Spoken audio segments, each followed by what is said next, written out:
Cheers, bud. Cheers. Let's get it on. Just like Welcome back, everybody, to the Do We Love It podcast. This is your host, Dr. Water with Lemon, recording live from our new studios, my kitchen. I am your host, Dr. Water with Lemon, and today is an interesting podcast. This is the first time somebody else has been on the podcast. We're going to try something a little bit new here. We're working through Google Hangouts. I gave myself a tutorial today. Like I said, you know, technology is not the high point of this podcast or this incorporation, so we'll see if it works. My co-host, or guest I should say, we have Mr. Matt over here. Matt, how's it going? I'm doing well. It's good to be here. Good to be with the doctor. Yeah, hopefully we can get some medicine for you. So today's podcast is sponsored by wine. And we'll be taking part in that. Doing a little bit of red here. Matt, what are you drinking? I'm drinking my own brand, Wine Gorilla Zinfandel. Nice. That's how we roll. Yeah, you guys do a little bit of that blend, right? We do have a blend. This one is 100% Zin. Okay. But it's a blend of different Zin vineyards, so it's kind of like a blend. So what exactly is Zin? Or Zinf? Is it Zinf? Zin. Z-I-N-F-A-N-D-E-L. All right, yeah, so Zinf. What exactly is Zin? Is that your question? Yeah. So Zin is a type of grape, and it's mostly grown in California. It's what put California wine on the map in terms of popularity around the world. And it's a heavy red, and it's got a lot of alcohol, a lot of fruit. It's pretty sweet. So definitely a lot of people like their Zins, for sure. Lord knows I do. I've definitely had some Wine Gorilla Zinf in my day, or Zin, as you call it. As we call it in the industry. as everyone calls it, except me. Alrighty then. So, as you know, today's not exactly a wine podcast, although, you know, it very well could turn into one. The purpose of this podcast is to discuss music. So Matt and I are in what's called the Album Club. The Album Club was started back in 2012. Was with a group of friends of mine, and it has since grown. And so the basic premise of the Album Club is somebody picks out an album every single month, and each month it's that person's turn, and when it's their turn, they pick out an album, they do a write-up on it, and they mail it out to everybody. There's very few rules to the Album Club. Rule number 1, has to be an album, can't be greatest hits. Rule number 2, you must send hard copies, so everybody must send a physical copy of the CD as well as a physical copy of the write-up. We do not do digital. Rule number 3, let loose, have fun, and so that's it. So Matt is actually the newest addition to the Album Club. Matt kind of joined Death by Fire. He had been asking me about getting in for a while. It's definitely a prestigious club. You know, you can't just let any Joe off the street in. So he'd been hounding me for a pretty long time, and we recently had somebody resign from their position. So I texted Matt on a Sunday, and he had his album in the mail by Wednesday. It was one of the fastest turnarounds I've ever seen. So today we will be discussing Beauty and the Beat by Edan. Did I say that right, Mr. Zinf? Yeah, it's Edan. Edan? You're right. What is this Edan, guy from? No, he's from Washington, D.C. Okay, all right. So yeah, he's a foreigner. Yeah, you could look at it. So the track you heard leading us off today, it's definitely actually sticks well with the show. You get a little bit of hip hop right there. It's track 2. It's called Funky Voltron featuring Insight.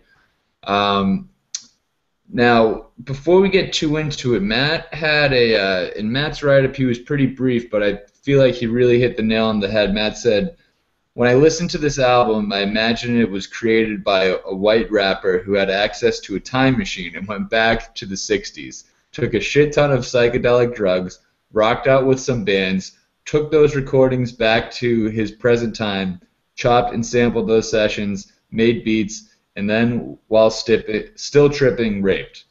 So, yeah, I would say that's pretty accurate. So how did you stumble across Edan? Eden. Uh, I was actually thinking about that earlier today because I knew this question would come up. I was in high school. I was Yeah, 'cause probably this is this probably was put out in 2004, correct? 2005? yeah 2005 I think. I think I was a sophomore in high school. That's probably like around 2006 or 2005, like somewhere around that time. Younger than me. And I just remember just going on like hip hop forums, like underground hip hop forums back then, because I was just getting into hip hop. So I was just doing a lot of research online, and this album came up. A bunch of people recommended it. So I checked it out, and I was just like, whoa, I've never heard anyone rap like this over beats that sounded like this. And it was just so different from everything else. And that's what caught my attention about it. It's just so different. Like the samples he samples a lot of psychedelic, like 60s rock, a lot of movie samples. And the way he raps is like, you wouldn't think he was this white dude from Washington, D.C. Yeah, I'd like to see a picture of this guy. Maybe I'll add that to the show notes because You should, yeah. He doesn't look at all like what he raps. um, in the cover art is phenomenal. Yeah, oh yeah. It's just like a collage of like different pictures, and it's like psychedelic, and yeah, it's awesome. And now, did he ever strike it big? Is he more like No, an it's underground type interesting. dude? He's only released 2 albums, and that was his last album in 2005. So he hasn't released anything since then. But believe he's still active. Like he is featured on other people's albums. He's done a couple verses. He's released like a mixtape. And I know he DJs. So I follow him on Twitter, and he's a DJ. So he DJs at clubs and stuff.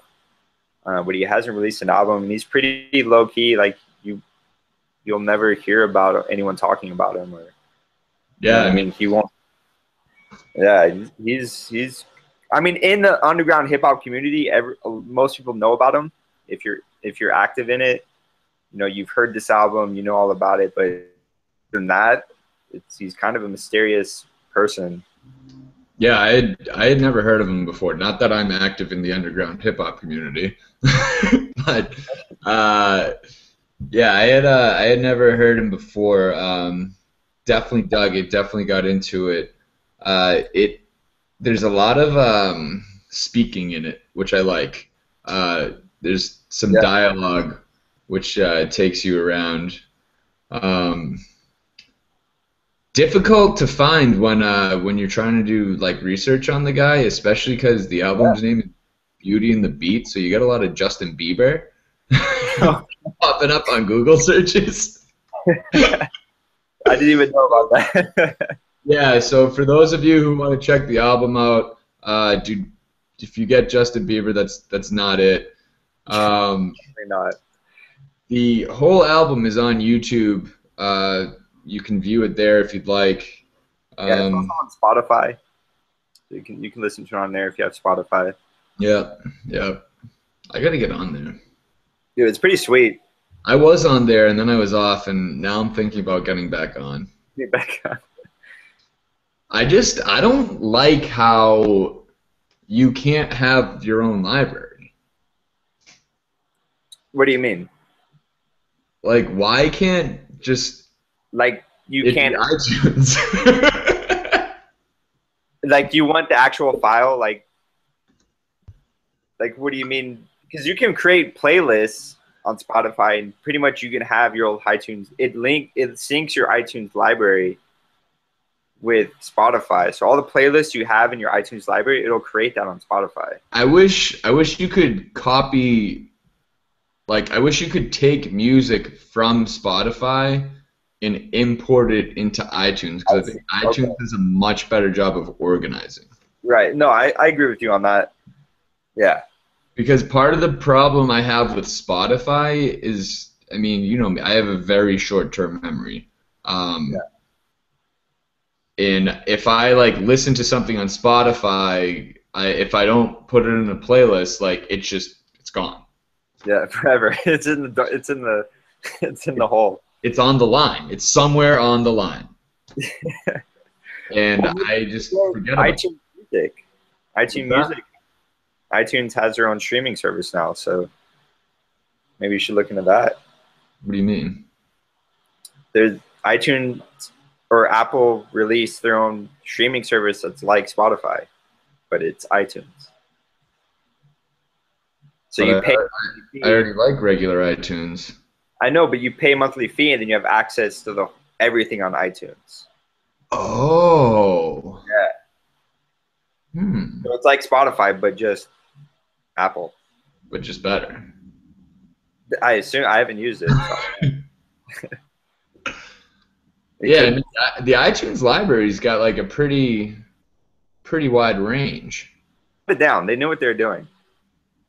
I'll look into that. So, so what have you been listening to lately? Lately, that's a good question. I'm kind of all over the place. I'm listening to a lot of electronic music. Like what was that? What were we gonna say? No, not like that. More like alternative electronic, like more like downtown. Like not bare naked ladies with a techno beat. All techno. Yeah, you could say that, and then a little bit of some punk music, some rock music. Just kind of mixing it up. There you go. I right before I walked in here, I listened to Highway to Hell. Gets me every time. Nice. Got me fired up. Needed that. Yeah. And what AC/DC actually just played out here last night.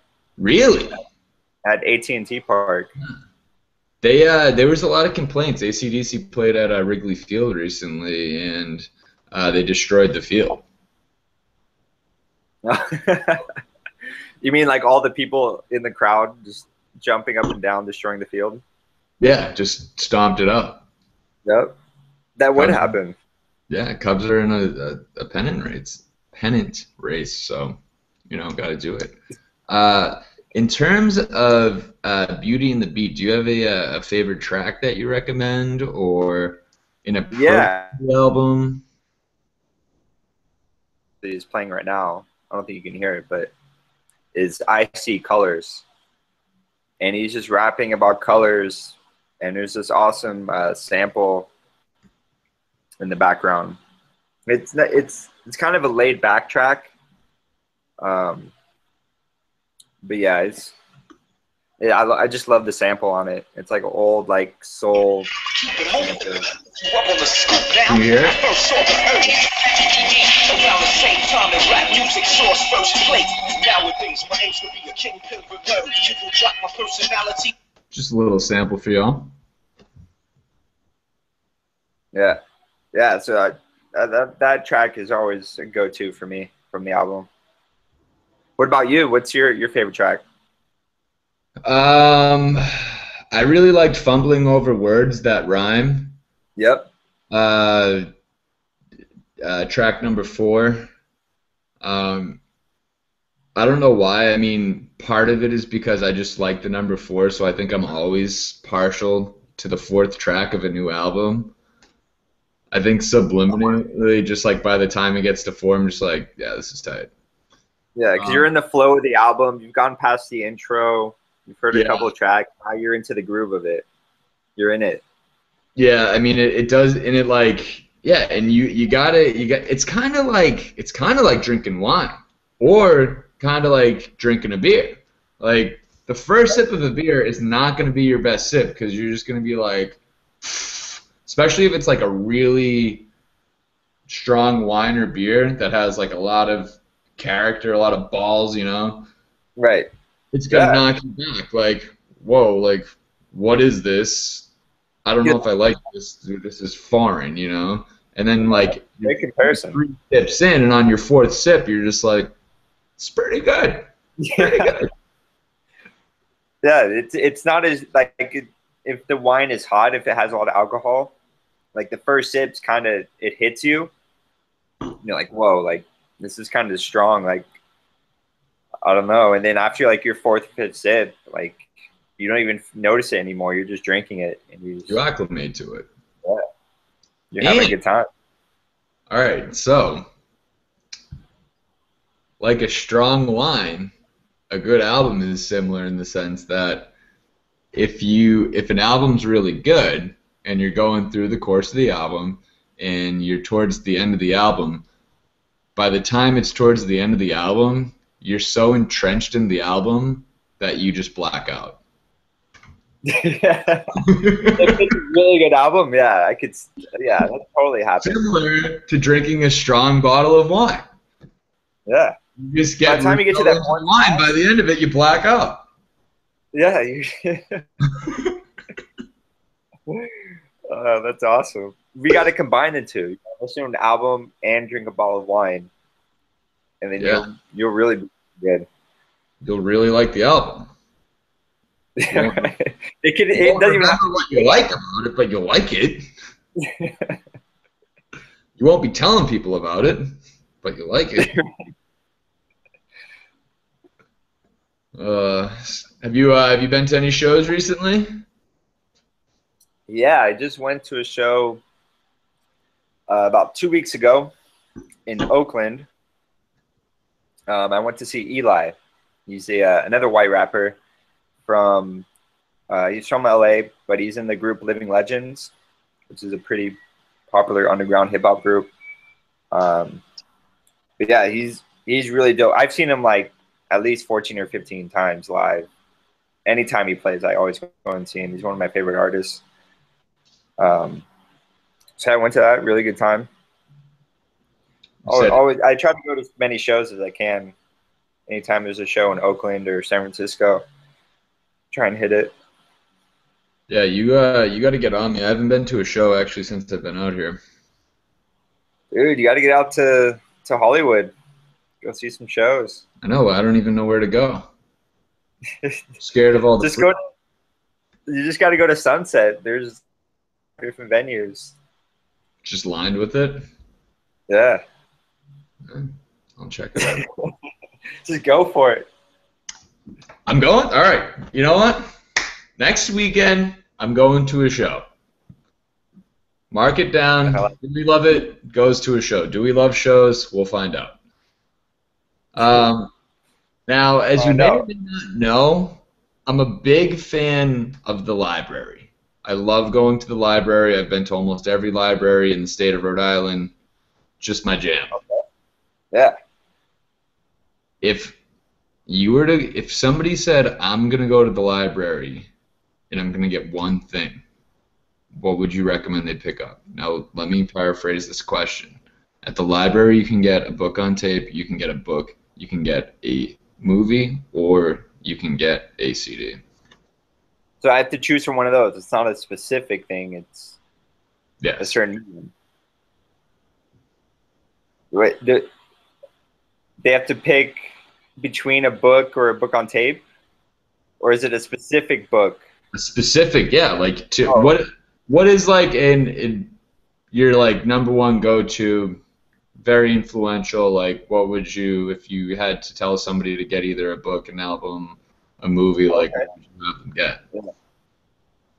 If someone was going to the library, I would definitely tell them to get the book The House of Leaves. House of Leaves, huh? Yeah. I don't know if I've told you about it before. I might have. But I don't know. You may have. We've done a lot of wine in the past, so. Yeah. And the author is Mark Danielewski. Danielewski. I don't know how to spell it. It's a weird last name. Um, Is it fiction? yes, it's a fiction book, but the way it's written is nonfiction. If that makes sense. Well, not nonfiction. I don't know. It's hard to explain. It's one of those books that I can't explain to you because it's so mind tripping and like mind altering, and it messes with your mind basically throughout the whole book. When did you read it? I read it.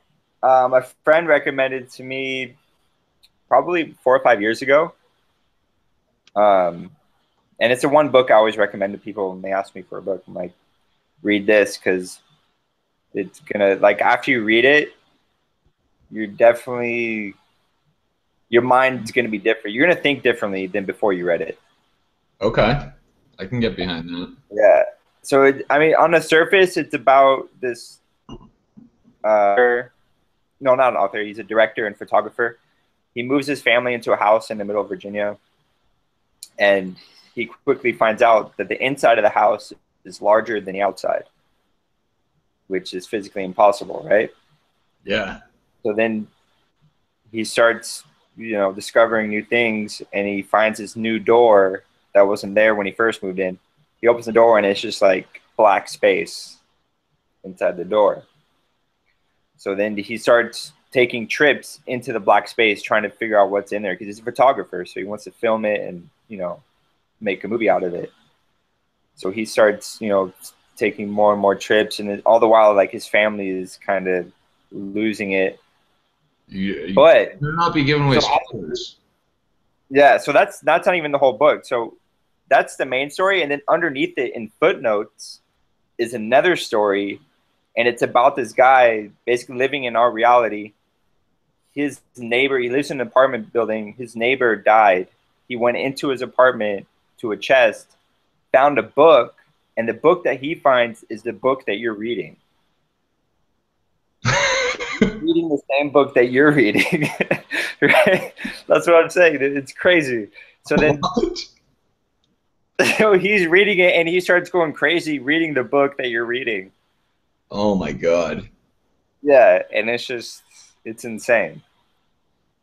Too many psychedelics for that author. Jesus. Yeah, and in the book, there's like a documentary made about the book, and it's real. Like, in the book, they actually have like real people that reviewed it, like Stephen King reviewed it, and Steven Spielberg, and all these people actually reviewed the movie, and they put that in the book. So it almost seems like reality, like nonfiction.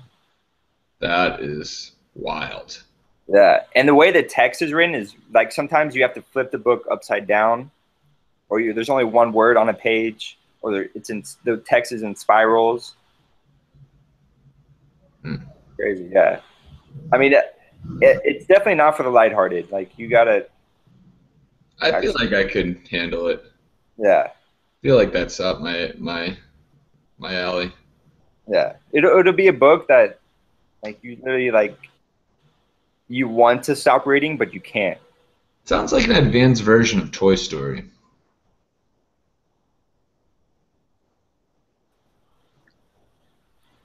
Yeah. Yeah, it's just, it's hard to explain, bro. You just got to read it. All right, I will. Is it a quick read, would you say? No. It's a pretty thick book. Yeah. All right.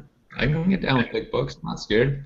I just finished up Zen and the Art of Motorcycle Maintenance. That's a thick book. Oh, I think you recommend that to me. No. I unrecommend it. Oh, you unrecommend it? Yeah. I'm taking it back. It starts out great, and then it just like drags on. Yeah. Like, easily could have just cut out like a solid 250 pages out of 540. Because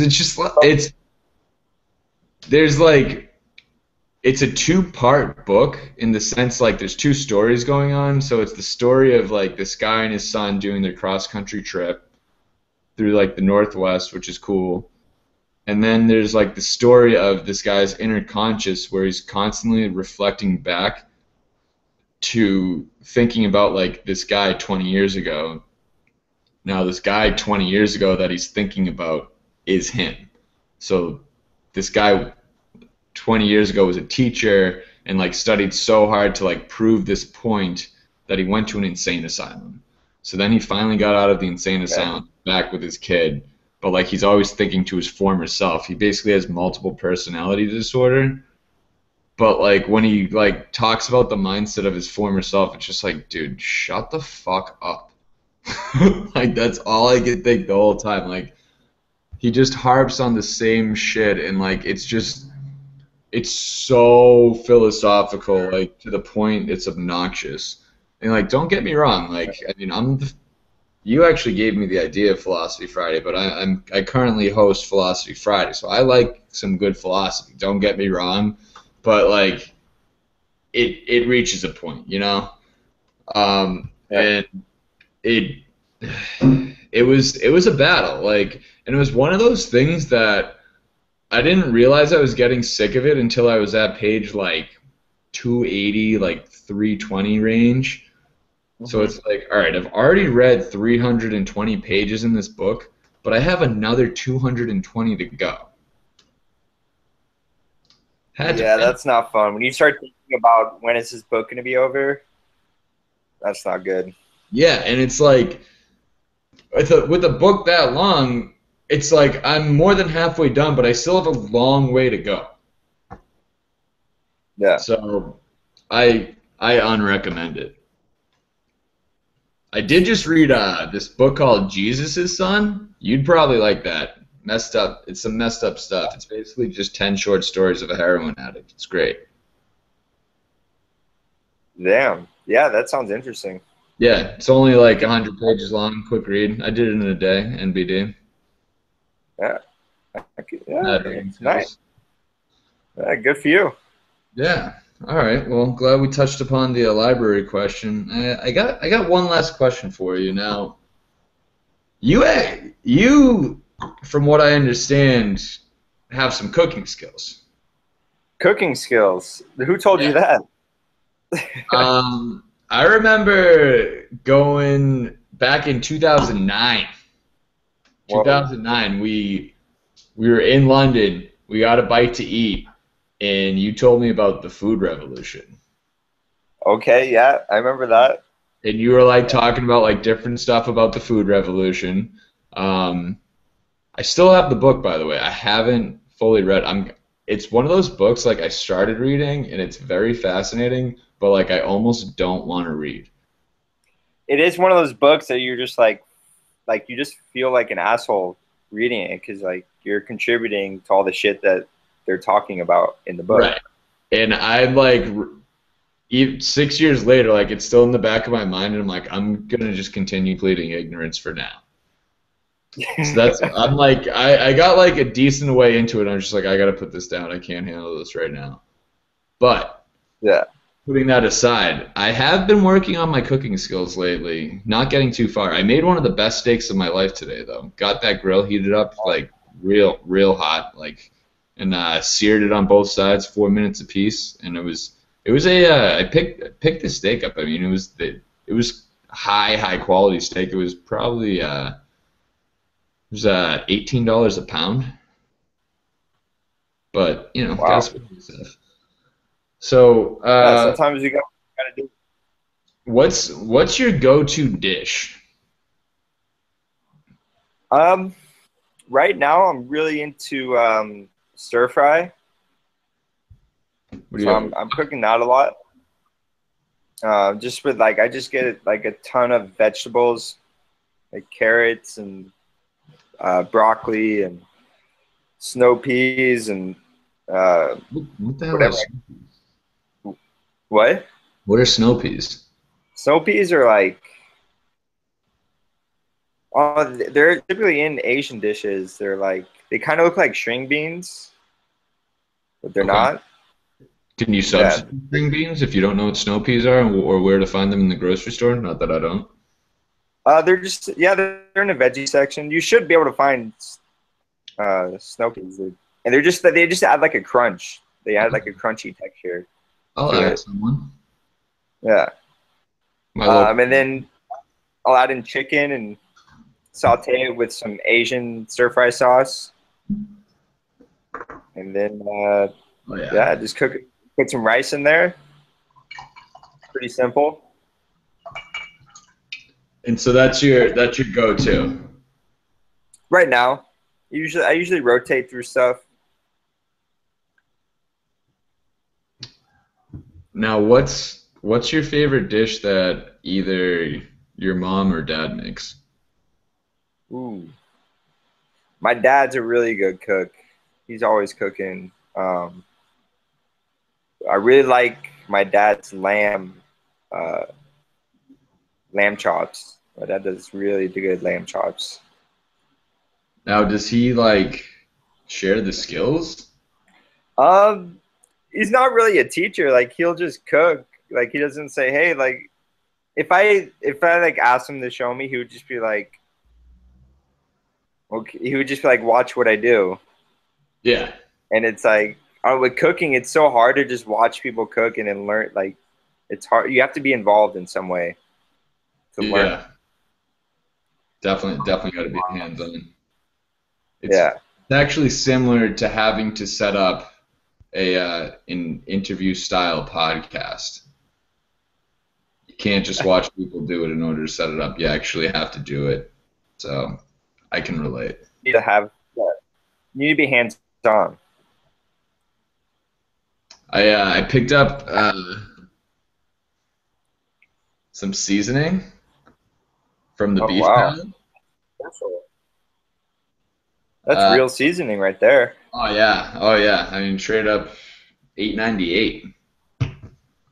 But sometimes you gotta You're live. dropping bills. Yeah, I had a big week, so picked up some seasoning.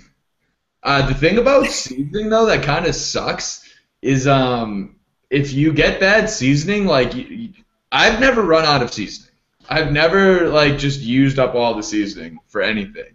So if you get bad stuff, like it just sits on your shelf for infinity. There for years. Yeah.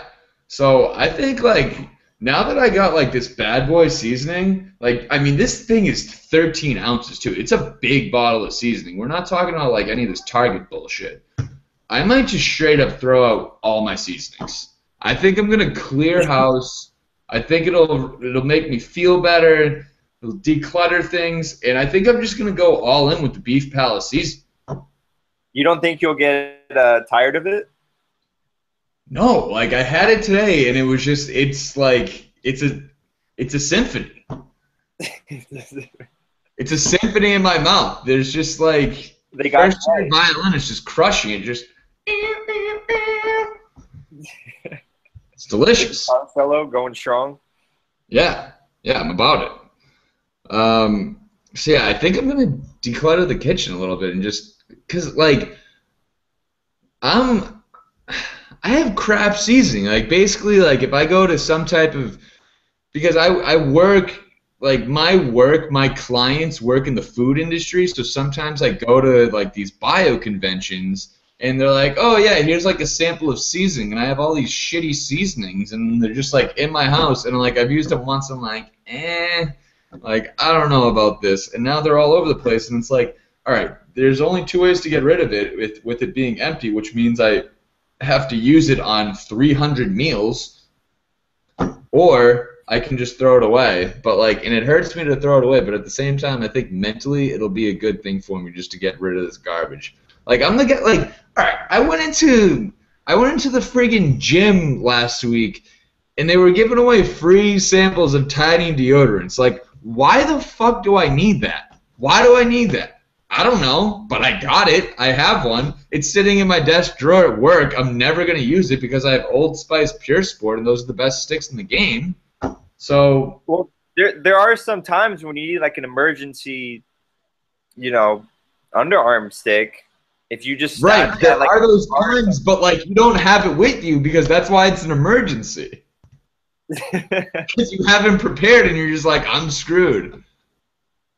Dude, just stick it in your car, you'll probably forget about it, but dude, I've done that before. And if your car gets really hot, it melts it. that's true. It does get, it gets messy up in there. There is it like a gel? I could use it and love it. There is that chance. Yeah. I mean, in 5th grade, they gave away mini deodorant sticks to everybody.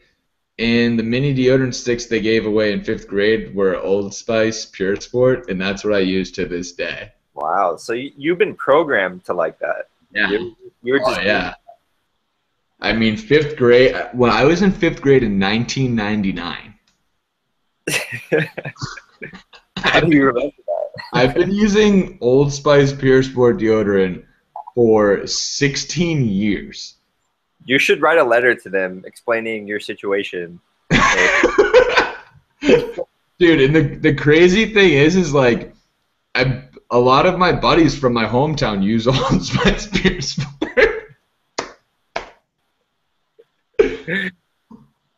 And like, Well, I had no idea what it was, and I got it, and I smelled it, and I was like, smells so good, because I didn't know what deodorant was. Yeah. Or like, I had an idea, but I never like had my own stick, and then I smelled it, and I was like, wow, this is pretty. I actually don't like the smell of most deodorant sticks. Me neither. I don't like using it. Like weekends, I don't wear deodorant. Yeah. I have the Arm & Hammered unscented sensitive skin sticks. That sounds brutal. No, it's actually really nice. It's like, sounds like it would rip your friggin' hair out of your arms. No, it does the opposite. It's like really soft and it doesn't smell like anything. It has like a nice smell to it, but it doesn't like is it like give off a white scent. and chalky? No, it's not white and chalky at all. It's not gel. It's like in between white and chalky and gel. It's like clear. I mean, I use Arm & Hammer toothpaste, and that's what I'm associating in my mind the Arm & Hammer deodorant to be like. And I use the Arm & Hammer toothpaste because it's like, I feel like it puts hair on your chest. Like, it's gross. I like that one. No, it has I like using Arm & Hammer toothpaste. Yeah, well, I don't like that foofy pussy shit where it's like, oh, like flavored crest. Like, nah. Like, if I'm gonna brush my teeth, like, I need like a little paint, you know? Or else I don't. It's like with mouthwash. Like, I need a little bit of alcohol in there to like get a little burn. Yeah, if the mouthwash isn't burning my face and it making me question why I'm using it in the first place, it's not doing its job. It's like it's like going to the gym. If you're not hurting, then you're not doing it right. Yeah, I agree. Got to work your mouth out, you know. Can't just let it sit back on its laurels, or else you're gonna get gingivitis. I completely agree. I'm on the same page. Don't want cavities. Don't want gingivitis. Don't want those gingies. No, gotta stay away from that ginge. That's why you just keep sipping on the Zinf. Zinf. Yep, that'll definitely help. Yeah, I'm not even drinking Zinf though. I went with a Cabernet Sauvignon. Cabernet, that's a good one. Yeah, it's pretty good. So I mean, it's barefoot. It was $10 for a handle, so not too bad. Yeah, that's gonna last you a little while. I got a 6-pack and a handle of wine, and the guy in the store like went to put it in a bag, and I said, dude, I don't need a bag, I'm fine. He's like, no, it's okay, and he like insisted on putting it in a bag, and I just wanted to smack him. It's like I hate getting bags. Like, save your bags. I'm trying to help your business out. That's profit margin right there. Trying to, don't want the bag. So he insisted putting it in. So he puts the wine bottle in the bag, and then he tries putting the 6-pack in the plastic bag, but the 6-pack wouldn't fit. And then like, it's like this Indian family that owns the Packy. So they were like, so it's like this. He was like, I mean, he's probably like 15 years old, so I shouldn't be like ripping on him too hard. But then his dad's like, no, like, put like each thing in a different bag. So now they're trying to give me 2 bags, and I'm like, no, I don't need a bag. Like, do you realize how stupid? Like, I don't need a bag for First of all, the six-pack has a handle on it. The handle on the six-pack is stronger than the handle on the bag. Why would I put a six-pack in a bag? And then the wine, it's like you hold it. Like, it requires the same amount of hands. Like, essentially, if you have 2 items at a store and you get a bag, you're a piece of shit. You have 2 hands. Yeah, there's no carry minimum 2 things. Unless the only point of having a bag is to carry multiple things. Well, another reason to have a bag when you buy is to conceal it. True. That's one. I think that maybe that's why what he was trying to get at. He's like, I'm trying to help you out, conceal your alcohol. You don't want to, when you get pulled over, you don't want cop, looking around seeing you got alcohol in your car. You always just take the high road and try and make me look bad. No. I'm trying to help my friend out at the liquor store. He'll appreciate it. I'll tell him to tune in and like fast forward to the 45-minute mark. Just ask for his email, then email him the link. Maybe I should. Hopefully I have a link. I don't know if this even links. Oh, it'll link. We'll make it link. We'll make it link. You should get him on as a guest on the show. Ooh. I mean, I do have guests now. Yeah, you're doing that. I mean, this does break my streak of that I could have possibly set for Guinness World Record of longest going podcast, one-man podcast. Oh, that would have been a great thing to strive for.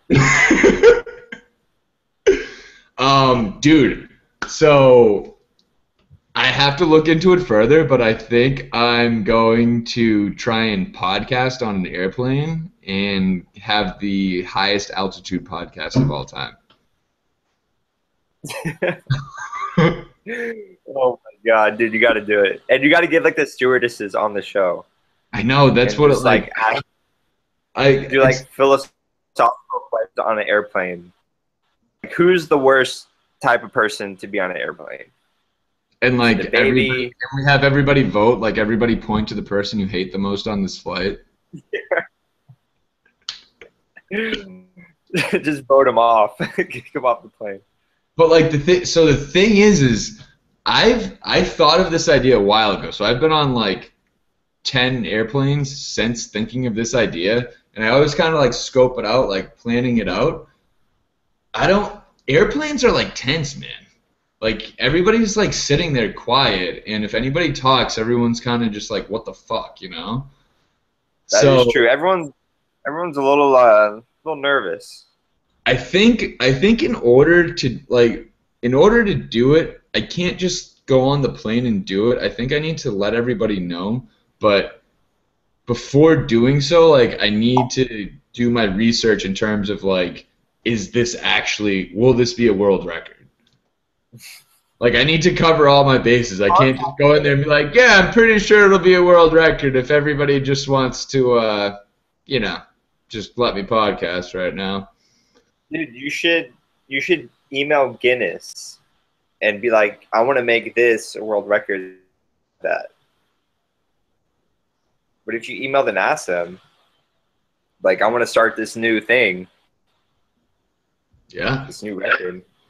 The only thing is making announcements on a plane can get dicey. If you like stand up and like shout. Well, that's why I think I would talk to the pilot beforehand or like the crew. Yeah, and I would have them make the announcement over the intercom, be like, hey, ladies and gentlemen, don't freak out. I know everybody's excited. Please don't hound him for autographs, but Dr. Water with Lemon is on the flight right now. Everyone's going to be like, oh my god, who is this mysterious dude? I've always wanted to see his face. I'm going to be like, well, if you guys were up to date, you could check out the new YouTube page because we have that now and you would know who I am. But yes, that's me. And we're going to have the world's highest podcast, and everyone's going to be like, oh my god, I'm obsessed with your podcast. I'm so happy to be a part of this. That's how it's playing out in my mind. I love it. I think you should do it. Do we love it? We do. The other The other thing is, what I'm trying to figure out is, do I do it? Do I do it on the departing flight or the return flight? Like, I think I do it on the departing flight because I'm usually pretty fired up to depart, and like I'm usually on the return flight. Every return flight I've ever taken in the past 8 years, I've been extremely hungover and get extremely bad anxiety. So like on the takeoff, I'm just like sweating bullets and like picturing myself dying in a fiery wreck. So I think I should do it on the departing flight because that could make podcasting tough if I think I'm gonna die. Yeah, definitely departing. Only Whenever you're coming back, you're just like, you can't, like, you don't want to talk. you're just out of it. Like, you don't want to be on a plane.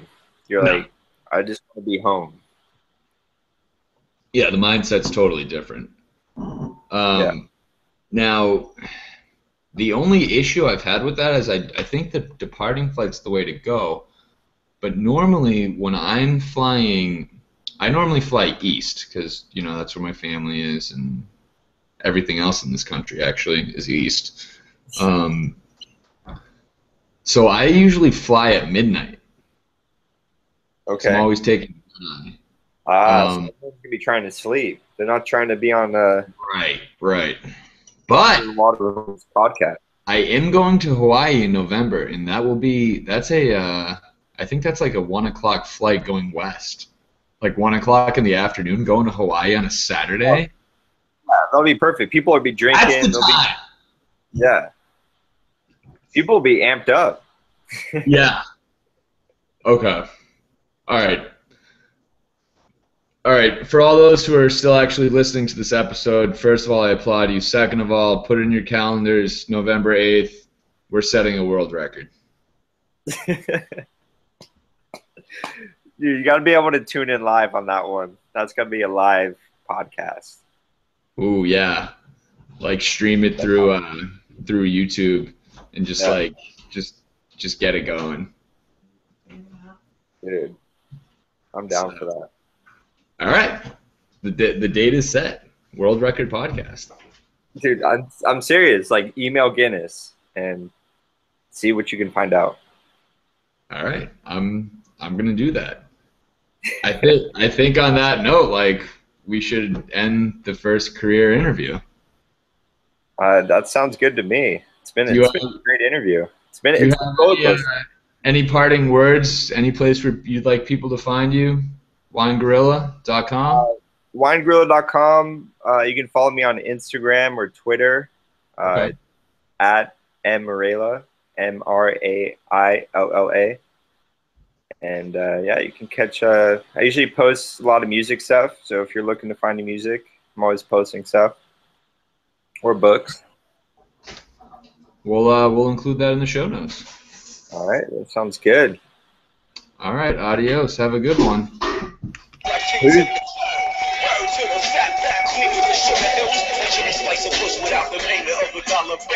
got the chill though, or think about sex. This is risky for my third leg. Or should I say the second neck? Connect the dots with all the faggots, making records. Who couldn't suck with hip